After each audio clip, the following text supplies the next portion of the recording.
Вітаю, сябры! Вы на канале Видик, каля микрофона Руди, и значит час для гульнявых навін. Новая цивилизация оказалась не такой доброй, як спявали журналисты, и упершыню симулятор гісторыі чалавецтва выйдзе для шлемаў виртуальной реальности. Калі чакаць дэмку рэмейку першай готыкі і калі выйдзе польскі канкурент Сталкера. Перад пачаткам праверьте подписку на канал, ці натиснули на лайк, ну и вядома, абавязкова даглядзіце ролик до конца, а я распавяду і покажу вам штосьці цікавае.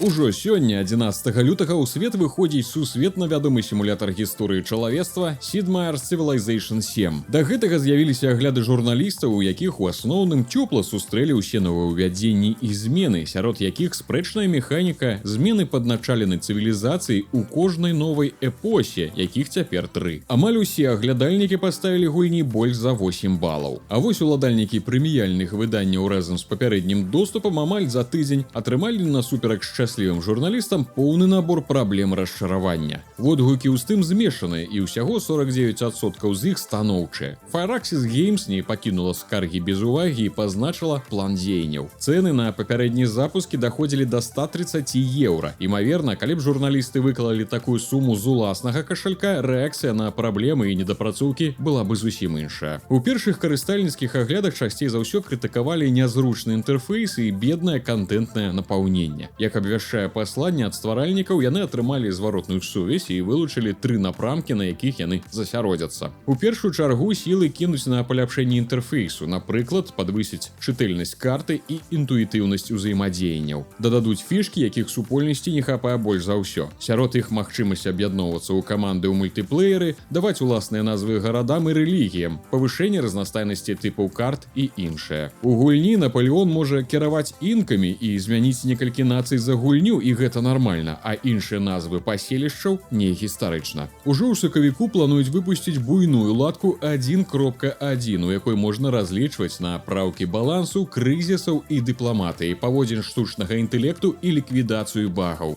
У Firaxis падкрэслілі, што маюць намер падтрымліваць сёмую цывілізацыю на працягу некалькіх гадоў. Таму водгукі геймераў застаюцца крытычна важнымі, дапамагаючы камандзе расці і пракладваць будучыні серыі. Нагадаю, паўнавартасны рэліз Sid Meier's Civilization 7 адбудзецца ўжо сёння, 11 лютага. У Беларусі недаступна. Іншыя рэгіёны 70 еўра, 300 злотых і 3000 грыўняў. Улічваючы кошты і гатоўнасць на дадзены момант, я бы параіў пачакаць. Да гэтага ўсяго Firaxis анансавалі і VR-версію сёмай цывілізацыі для гарнітур Quest 3 і 3S. Гульня стане першай часткай серыі, якая з'явіцца на прыладах віртуальнай рэальнасці. Пазмагацца можна ў двух рэжымах. У першым гульцы будуць кіраваць сваю цывілізацыяй на стале, які праецыруецца на фізічную прастору пры дапамозе камер гарнітуры Quest. У другім гульнявы працэс будзе цалкам адлюстроўвацца ў віртуальнай прасторы. Паміж рэжымамі атрымаецца свабодна пераключацца. У гэтай версіі сёмай цывілізацыі будзе падтрымка шматкарыстальніцкага рэжыму. У ім гульцы будуць бачыць сваіх сапернікаў за сталом у выглядзе лічбавых вобразаў выбраных імі лідараў. Па змаўчанні тэмп гульні будзе паскораным у параўнанні са звычайным. Пры жаданні гульцы змогуць наладзіць яго пад свае перавагі. Рэліз адбудзецца вясной гэтага года. Галоўны герой Чорнобылайт 2 былы ваенны Коул Грэй жыве ў свеце, дзе эканоміка і прамысловасць залежаць ад рэчыва пад назвай чарнабыліт. Дзякуючы яму чалавецтва дамаглося каласальных поспехаў, але прагрэс выкінуў людзей на кшталт Коула на задворкі грамадства. Каб пракарміць сваіх блізкіх, ён бярэцца за небяспечную працу, падарожнічаць па іншых вымярэннях і збіраць рэдкі мінерал. У выніку пратаганіст аказваецца замкнёны ў чарнобыльскай зоне адчужэння і сустракае загадкавага чорнага сталкера. Вам трэба будзе даследаваць шырокі і праўдападобна адкрыты свет. Заяўлены прастор для адыгрышу, напрыклад, вы вольныя стаць магутным салдатам бліжняга бою, які ўсіх запалохвае, або красамоўным снайперам. Вырашаць праблемы можна не толькі ў гутарках і бойках, дапускаецца і стэлс. Акрамя таго, у адзіночную кампанію убудаваныя кааператыўныя онлайн-місіі. Яшчэ адзін геймплейны элемент Чорнобылайт 2 – кіраванне базай. Там вы будзеце ствараць каштоўныя прадметы і мадэрнізаваць зброю. Саюзнікам можна раздаваць даручэнні, каб яны сачылі за вашым рыштункам і прыпасамі. Польская The Farm 51 працягвае збор сродкаў на распрацоўку Чорнобылайт 2 праз Kickstarter. Прамазары сабралі амаль у 2 разы болей за запатрабаваныя 95 000 еўра. Студыя паведаміла, што ролевы экшн Чорнобылайт 2 Exclusion Zone з'явіцца ў раннім доступе Steam ужо 6 сакавіка, у тым ліку ў Беларусі. Поўная версія выйдзе ўжо і на кансолях.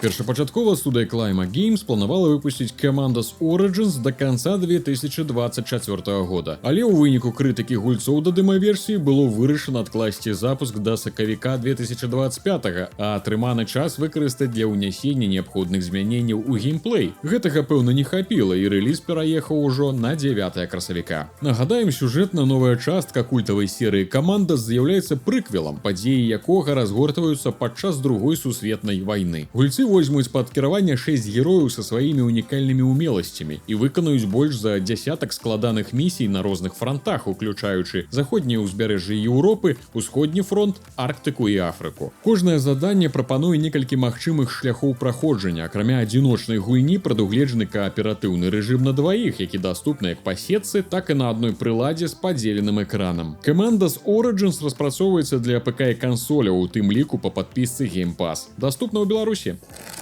Стваральнікі Blood West з польскай студыі Hyper Strange назвалі дакладную дату запуску свайго новага дынамічнага экшн-рагаліка Hearts of Hunger. У якасці асноўнай крыніцы натхнення распрацоўшчыкі называюць хітовую Vampire Survivor. Геймерам трэба будзе змагацца з хвалямі сапернікаў, што робіцца мацней з кожным разам. За час і забойствы монстраў адкрываецца доступ да разнастайных здольнасцяў, якія дазваляюць фармаваць магутныя камбінацыі. За галоўную гераіню Мару выконвайце заданні пры кожным праходжанні, ратуйце людзей ад нашэсця і даведайцеся сапраўдную прыроду праклёну, які выпаў роднаму месцу. Гульня выходзіць на ПК ў раннім доступе ўжо праз месяц, 6 сакавіка. Старонка з тым, як і дэмка гульні, даступна ў Беларусі.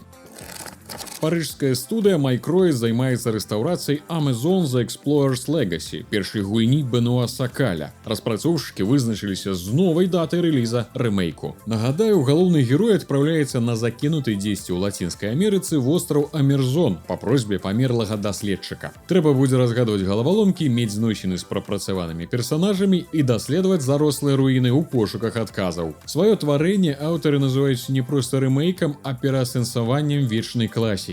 У Amazon не толькі падцягнулі графіку, але і перарабілі загадкі, а таксама прыдумалі новыя выпрабаванні. Карыстальнікам абяцаюць свежыя ўражанні ад геймплея. Абноўленая версія гульні з'явіцца на ПК і кансолях ужо 24 красавіка. На ўсіх платформах з'явілася дэмка, нагулены працэс дазволіць перанесці ў поўную версію. Даступна ў Беларусі.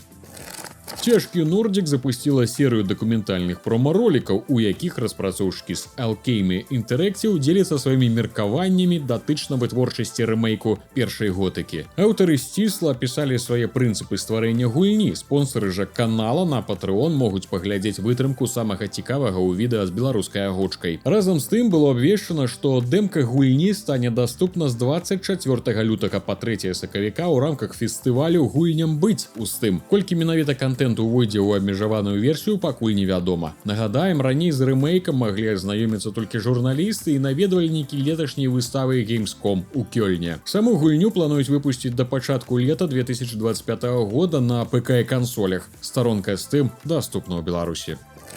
На гэтым на сёння ўсё. Дзякуй за прагляд і праведзены, спадзяюся, добра час. Ад усяго сэрца дзякую спонсарам з Patreon канала Розі. Вы дапамагаеце ладзіць усё своечасова, развіваць беларускі геймінг, 2 гульнявых каналы і ўласны сайт, а за гэта атрымліваеце ранні доступ да відэа на канале Рудзі і да гульнявых навін на канале Відзік. Ну і вядома, запісвайце сваё імя ў гісторыю гэтых праектаў. Усім дзякуй і да новых сустрэч.